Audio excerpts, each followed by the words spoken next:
أعوذ بالله من الشيطان الرجيم. بسم الله الرحمن الرحيم.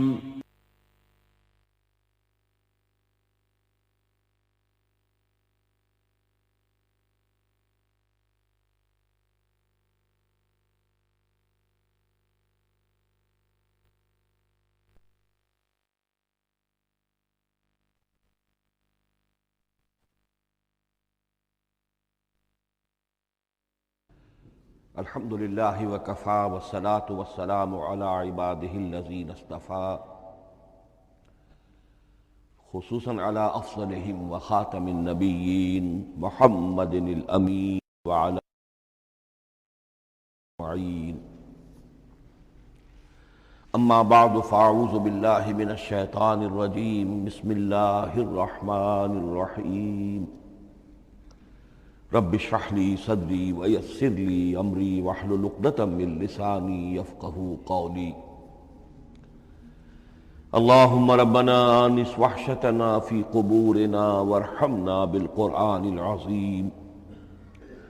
اللهم اجعله لنا إماما ونورا وهدى ورحمة.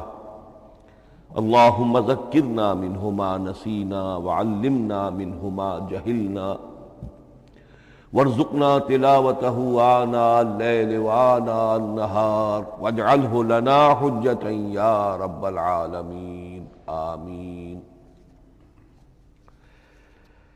کل دو نشستوں میں تعارف قرآن کے ضمن میں جن عنوانات پر گفتگو ہو چکی ہے ان میں سے ایک تشنا رہا قرآن حکیم کی ترتیب اور تقسیم. اس کی تدوین کے بارے میں گفتگو ہماری مکمل ہو چکی تھی کہ قرآن حکیم کی تدوین 3 مراحل میں مکمل ہوئی. اولاً خود حضور صلی اللہ علیہ وسلم نے اللہ تعالیٰ ہی کے حکم سے قرآن مجید کو مرتب کر دیا اور اس مرتب شکل میں امت کو منتقل کیا. ترتیب معین ہو چکی تھی لیکن وہ کتابی شکل میں ما بین الدفترین جمع نہیں ہوا. اس کے بعد دوسرا مرحلہ آیا حضرت ابوبکر صدیق رضی اللہ تعالی عنہ کے عہد خلافت کے دوران، جب بہت سے حفاظ شہید ہو گئے جنگ یمامہ میں تو تشویش پیدا ہوئی کہ قرآن حکیم کو کتابی شکل کے اندر مرتب بھی کر لیا جائے، جمع کر لیا جائے. چنانچہ یہ کام حضرت ابوبکر صدیق کے عہد خلافت میں پورا ہو گیا اور اس کے لیے مصحف کا نام حضرت عبداللہ ابن مسعود کی تجویز پر حضرت ابوبکر صدیق رضی اللہ تعالی عنہ نے طے کیا. لیکن اس کے چونکہ ابھی پڑھنے کے انداز میں لوگوں کو کافی آزادی دی گئی تھی کہ اپنے اپنے لہجے کے مطابق لوگ پڑھ سکتے ہیں، تو اس سے محسوس ہوا کہ اب اس کے لکھنے کے انداز میں بھی فرق آ رہا ہے. تو اس لیے ضرورت محسوس ہوئی کہ اس کا ایک اسکرپٹ، ایک رسم الخط جو متفق علیہ ہو، اجماعی ہو، وہ طے کر دیا جائے. چنانچہ یہ تیسرا مرحلہ حضرت عثمان رضی اللہ تعالی عنہ کے عہد خلافت میں طے پایا. اسی لیے اس کو اب مصحف عثمانی کہتے ہیں، اس لیے کہ وہ رسم الخط اب ہمیشہ ہمیشہ کے لیے طے ہے. اس کے آفیشل نسخے تیار کیے گئے اور بڑے بڑے شہروں میں جو بھی اس وقت اس مسلمان ممالک تھے ایک ایک نسخہ بھیج دیا گیا اور باقی نسخے جو ہیں وہ طرف کر دیے گئے. تو اس طریقے سے گویا کہ ربع صدی کے اندر یہ تینوں مرحلے جو ہیں مکمل ہو گئے ہیں. اور جیسا کہ میں نے عرض کیا، سب تسلیم کرتے ہیں کہ جو قرآن آج ہمارے پاس ہے وہ وہی ہے بعینہ ہی جو محمد الرسول اللہ نے اپنی امت کو دیا تھا. البتہ جہاں تک قرآن کی ترتیب اور تقسیم کا تعلق ہے، بعض باتیں تو میں بیان کر چکا ہوں، ان کا صرف اجمالی اعادہ کروں گا. نمبر 1 یہ کہ قرآن کی جو بیسک یونٹ ہے، بنیادی اکائی، وہ آیت ہے. آیت کو ہم جملہ نہیں کہہ سکتے، آیت کو ورس نہیں کہہ سکتے، مصرع نہیں کہہ سکتے، اس کی اسی اصطلاح کو ہمیں ریٹین کرنا ہوگا. آیتیں چھوٹی بھی ہیں، بڑی بھی ہیں. آیتیں صرف حروف مقطعات پر بھی مشتمل ہیں اور مرکبات ناقصہ پر بھی مشتمل ہیں، پورے جملے کی ایک آیت بھی ہے اور کئی جملوں پر ایک آیت بھی مشتمل ہے۔ یہ تمام امور توقیفی ہیں، یعنی حضور صلی اللہ علیہ وسلم کے بتانے پر موقوف علیہ ہیں۔ ان میں کسی کے اجتہاد کو، کسی منطق، کسی گرامر، کسی نحو، کسی بیان کے کسی اصول کو کوئی دخل نہیں۔ جہاں تک آیتوں کی تعداد کا تعلق ہے وہ مختلف فی ہے، وہ اتفاقی نہیں ہے، اس لیے کہ 6,500 کے لگ بھگ آیات ہیں۔ فرق کیوں ہے؟ ایک بڑا فرق تو اس وجہ سے واقع ہو جاتا ہے کہ تمام سورتوں کے آغاز میں جو آیت بسم اللہ لکھی ہوئی ہے اس کے ضمن میں ایک اختلاف ہے کہ آیا ہر مرتبہ اس آیت کو کاؤنٹ کیا جائے یا نہ کیا جائے۔ صرف ایک سورت ہے سورہ توبہ جس کے شروع میں آیت بسم اللہ نہیں ہے، باقی 113 سورتوں کے آغاز میں بسم اللہ لکھی ہوئی ہے۔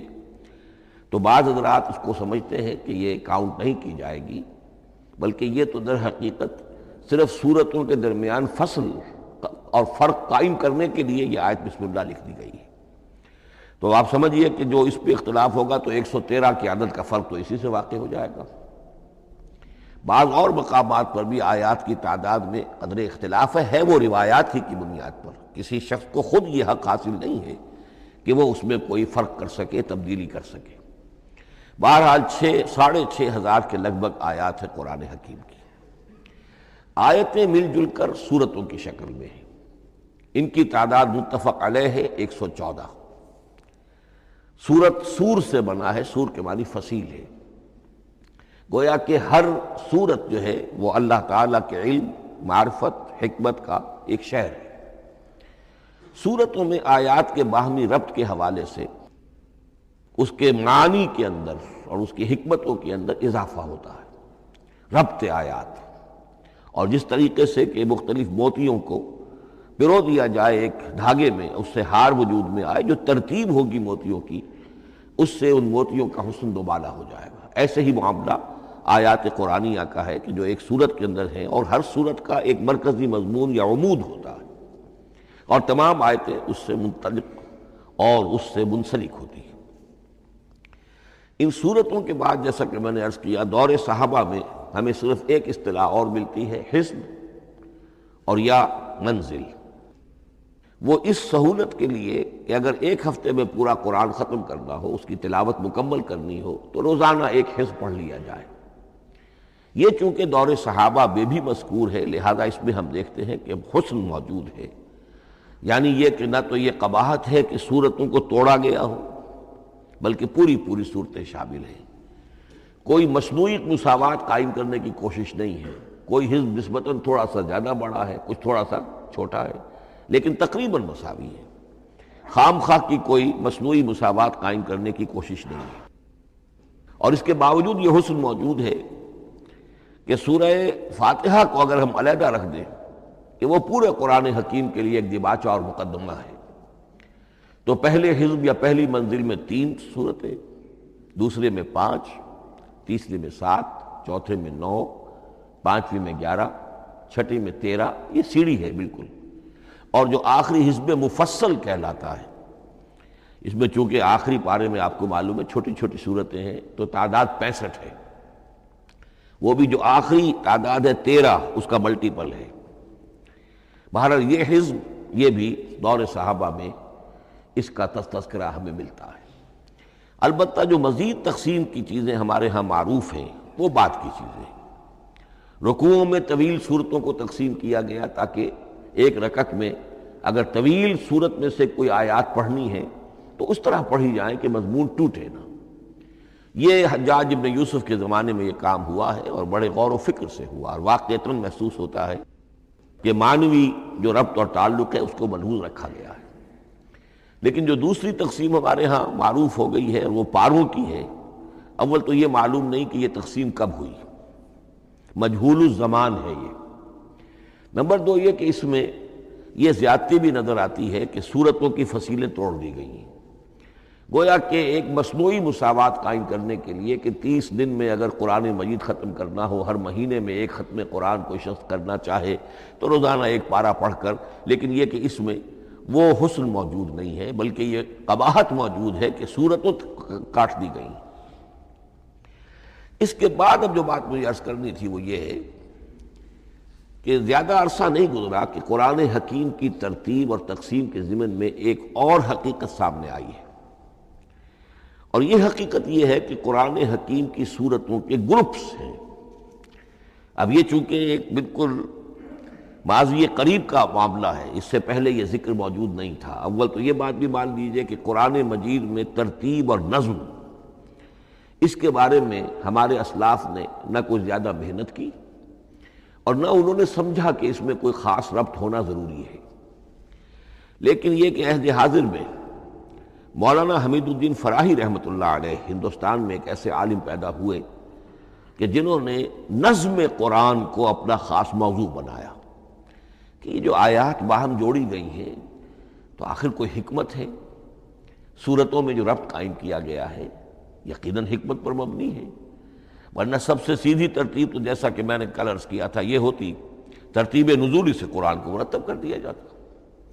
لیکن یہ کہ سورتیں آپ کو معلوم ہے طویل سورتوں میں ایسا بھی ہے کہ وہ ایک وقت میں نازل نہیں ہوئی بلکہ متعدد اوقات میں، اور سورہ بقرہ جو ہے وہ تقریباً 2 سال میں اس کی جو تنزیل ہے وہ مکمل ہوئی۔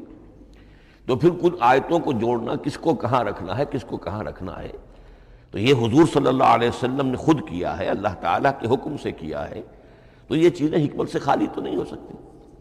تو انہوں نے اس کو خاص اپنا موضوع بنایا اور ان کے سامنے بعض حقائق آئے ہیں، وہ حقائق ہیں جو اب میں آپ کے سامنے بیان کر رہا ہوں۔